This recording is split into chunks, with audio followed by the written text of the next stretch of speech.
사랑하는 형제자매 여러분, 오늘 여러분의 삶에 하나님의 크신 은혜와 평강이 함께하시기를 기도합니다. 이 영상을 통해 여러분의 마음에 깊은 울림과 위로가 전해진다면 이 귀한 말씀을 주변에 사랑하는 이들과 함께 나눠주시길 바랍니다. 여러분이 눌러주시는 좋아요와 구독은 이 메시지가 더 많은 영혼에게 닿게 하는 귀한 복음의 통로가 될 것입니다. 주님의 이름으로 여러분을 축복합니다. 오늘은 우리 신앙의 근본적인 질문 하나를 함께 나누고자 합니다. 바로 교회란 무엇이며 그 안에 속한 우리는 진정 누구인가에 대한 이야기입니다. 혹시 보이는 교회와 보이지 않는 교회라는 말을 들어보신 적이 있으신가요? 이 두 가지 개념은 아주 오랜 시간 동안 기독교 신학의 중요한 부분을 차지해왔습니다. 그 역사는 무려 4세기까지 거슬러 올라갑니다. 교회가 이 두 가지를 구분하는 이유는 무엇일까요? 먼저 보이는 교회, 즉 가시적 교회란 벽돌이나 건물, 혹은 교회 앞의 간판을 의미하는 것이 아닙니다. 그것은 바로 지역교회의 교인명부에 이름이 올라있는 모든 성도들을 지칭하는 말입니다. 교인명부에 이름이 있고 매주 예배에 출석하며 교회 마당을 오가는 우리가 눈으로 보고 그 수를 셀 수 있는 모든 사람이 바로 이 보이는 교회의 구성원입니다. 하지만 우리는 동시에 보이지 않는 교회, 즉 비가시적 교회가 존재함을 압니다. 왜냐하면 보이는 교회에 속한 모든 사람이 진정으로 거듭난 참된 신자는 아닐 수도 있기 때문입니다.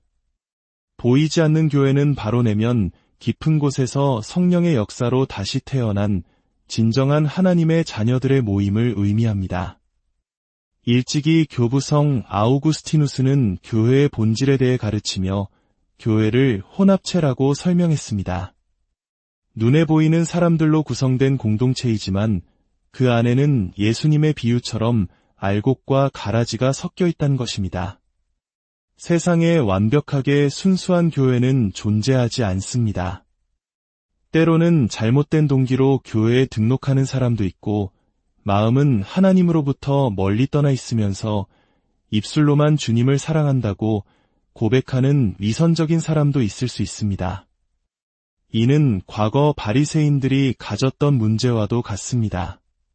그들의 신앙은 모두 보여주기 식이었습니다. 오직 외적인 형식에만 치중했죠. 그들은 사람들이 많이 다니는 길거리에서 보란듯이 기도했습니다. 예수님께서는 그런 그들을 향해 무엇이라고 말씀하셨습니까? 너희는 기도할 때에 외식하는 자와 같이 하지 말라.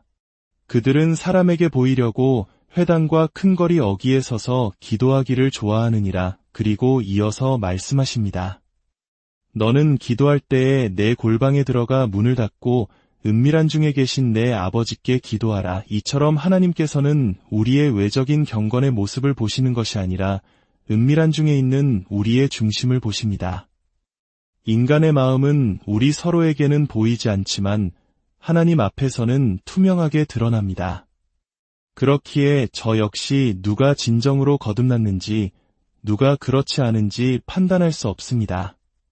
오직 하나님만이 인간 마음의 가장 깊은 곳, 그 은밀한 방을 감찰하실 수 있습니다. 그리고 바로 이 지점에서 우리 신앙 여정의 가장 중요하고도 신비로운 시작점인 중생, 즉 거듭남에 대해 이야기하게 됩니다. 이 거듭남은 눈에 보이지 않고 신비로우며 구원에 있어 반드시 필요한 과정이지만 이것이 기독교인의 삶의 전부는 아닙니다. 오히려 그것은 장대한 여정의 첫걸음, 즉 시작에 불과합니다. 많은 사람들이 거듭났다라고 말할 때 그 새로운 탄생이 곧 새로운 삶 전체라고 생각하는 경향이 있습니다. 하지만 성경은 그런즉 누구든지 그리스도 안에 있으면 새로운 피조물이라 이전 것은 지나갔으니 보라 새 것이 되었도다 라고 말씀합니다. 그렇습니다. 우리는 새로운 피조물이 되었고 새로운 생명을 얻었습니다. 하지만 새로운 삶과 새로운 탄생은 같은 것이 아닙니다. 다시 한번 말씀드리겠습니다. 우리가 누리는 새로운 삶은 새로운 탄생과 동일하지 않습니다. 새로운 삶은 새로운 탄생의 결과입니다. 마치 우리가 매년 생일을 기념하는 것과 같습니다. 우리는 해마다 자신의 생일을 축하할 수 있지만 매년 새로 태어나는 것은 아닙니다. 탄생은 단 한 번 일어나는 사건이며 한 독립된 생명체가 세상에 들어서는 출발점을 의미합니다. 이처럼 우리의 영적인 여정에서도 초자연적인 탄생인 중생이라는 시작과 그 시작으로부터 흘러나오는 삶은 분명히 구분됩니다. 그렇기에 우리는 다른 사람의 신앙 경험을 자신의 잣대로 판단하는 위험을 경계해야 합니다. 어떤 사람은 매우 갑작스럽고 드라마틱한 회심을 경험합니다. 반면 어떤 사람은 아주 어릴 때부터 자연스럽게 혹은 점진적으로 믿음을 갖게 되어 언제 정확히 회심했는지 특정 날짜와 시간을 기억하지 못할 수도 있습니다. 중요한 것은 회심의 방식이 아니라 그 시작 이후에 펼쳐지는 삶의 여정입니다.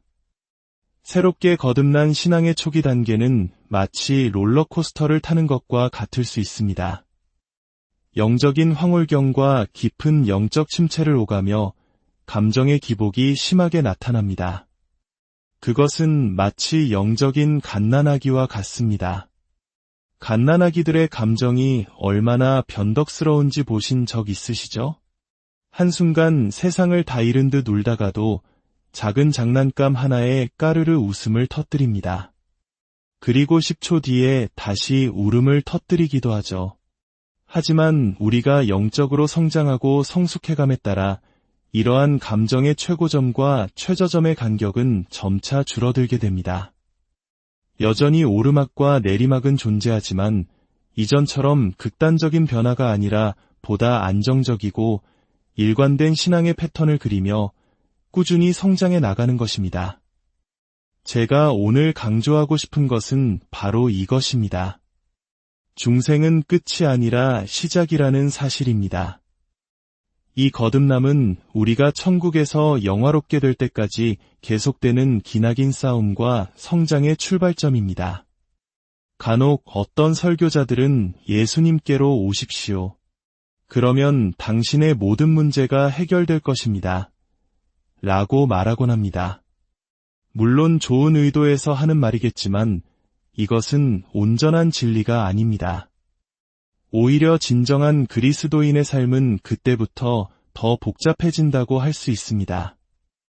왜냐하면 매일같이 육체의 소욕과 성령의 소욕 사이에서 영적인 전쟁을 치러야 하기 때문입니다. 사도 바울조차도 그의 성숙한 신앙 여정 속에서 옛사람과 새사람 사이의 끊임없는 전쟁을 경험했습니다. 다윗 왕을 보십시오. 베드로를 보십시오. 거듭난 사람이었음에도 불구하고 그는 저주하며 예수님을 공개적으로 부인했습니다. 우리 안에 새 생명의 능력이 주어졌지만 그것이 과거의 모든 죄성과 습관을 한순간에 자동적으로 지워버리는 것은 아닙니다. 그것은 단지 시작일 뿐입니다. 하지만 여러분, 그것은 단지 시작이 아니라 우리 인생에서 가장 중요하고 의미 있는 위대한 시작입니다. 사도 바울은 에베소서 2장에서 거듭나기 이전 우리의 상태를 아주 생생하게 묘사합니다. 그는 허물과 죄로 죽었던 너희를 살리셨도다. 그때의 너희는 그 가운데서 행하여 이 세상 풍조를 따르고 공중의 권세 잡은 자를 따랐으니 곧 지금 불순종의 아들들 가운데서 역사하는 영이라 생각해 보십시오. 우리는 모두 무언가를 따라 살아갑니다. 각자의 가치관, 세계관, 기준을 가지고 있습니다. 바울은 우리가 거듭나기 전에는 영적으로 죽은 상태였다고 말합니다. 물론 육체적으로 죽었다는 의미가 아닙니다. 영혼이 죽은 채 걸어 다니는 존재, 마치 영적인 좀비와 같았다는 것입니다.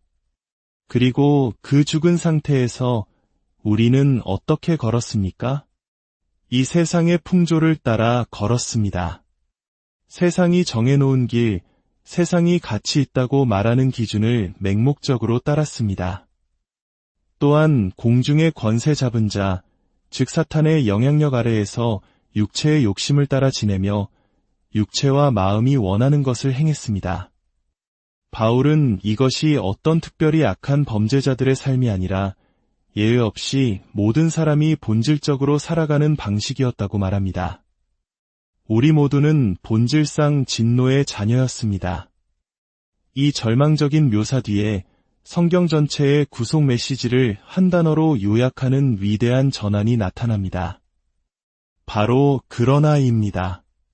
그러나 긍휼이 풍성하신 하나님이 우리를 사랑하신 그 큰 사랑을 인하여 허물로 죽은 우리를 그리스도와 함께 살리셨고, 여기서 살리셨다는 표현은 예수님께서 영적 탄생을 묘사하신 단어와 같은 의미를 지닙니다. 성경에서 이 단어는 생명을 주다, 살아나게 하다라는 뜻입니다. 사도신경에서 우리는 예수님께서 산자와 죽은 자를 심판하러 오신다고 고백합니다. 여기서 산자가 바로 이 단어와 관련이 있습니다. 사도 바울이 그리는 그림은 명확합니다. 한때 우리는 죽어 있었습니다. 그러나 하나님께서 우리를 살리셨습니다. 그분은 우리를 죽음의 상태에서 건전의 생명을 주셨습니다. 이것이 바로 우리가 중생이라고 부르는 사건입니다. 이것이 새로운 삶의 시작입니다. 사랑하는 여러분, 이 일은 오직 하나님, 그리고 하나님에 의해서만 성취될 수 있는 일입니다. 죽은 자는 스스로를 살릴 수 없습니다. 이 우주에서 죽음을 이기는 유일한 힘은 하나님의 능력뿐입니다. 오직 하나님만이 무에서 유를 창조하시고 죽음에서 생명을 이끌어내실 수 있습니다. 죽은 사람은 죽은 채로 머무를 수밖에 없습니다. 그러나 긍휼이 풍성하신 하나님이 이 말씀이 바로 여러분의 이야기이며 저의 이야기입니다. 여러분을 새로운 피조물로 만드시고 완전히 새로운 삶으로 인도한 그 첫걸음은 전능하신 하나님의 창조적인 행위로 성취된 것입니다. 우리가 어떤 모임에 있든 어떤 말씀을 듣고 있든 그 자리에서 한 영혼이 변화되는 기적이 일어난다면 그것은 인간의 말이 아니라 우주의 창조주께서 그 방에 임재하셔서 은밀하게, 보이지 않게, 신비롭게, 그리고 초자연적으로 한 인간의 영혼을 바꾸신 것입니다. 하나님께서 그 일을 하신 것입니다. 기독교인의 삶의 첫걸음은 바로 이 중생입니다. 이 거듭남이 있기에 우리는 믿음을 가질 수 있고 의롭다 하심을 받고 거룩하게 되어가는 성화의 길을 걸어갈 수 있습니다. 이 모든 복잡하고 위대한 신앙의 여정, 그 출발점은 바로 하나님께서 행하시는 일입니다.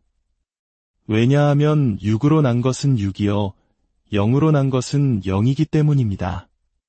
오직 하나님의 영만이 새로운 영을 낳을 수 있습니다. 오늘 이 말씀을 듣는 모든 분들에게 여러분의 삶 속에 위대한 시작을 허락하신 하나님의 놀라운 사랑과 은혜를 다시 한번 깊이 깨닫는 시간이 되기를 소망합니다. 여러분의 신앙 여정이 비록 때로는 힘들고 고된 싸움일지라도 그 시작을 주장하신 분이 하나님이심을 기억하며 힘을 얻으시길 바랍니다. 우리 안에서 이 선한 일을 시작하신 이가 그리스도 예수의 날까지 이루실 것을 믿습니다. 주님의 이름으로 기도합니다.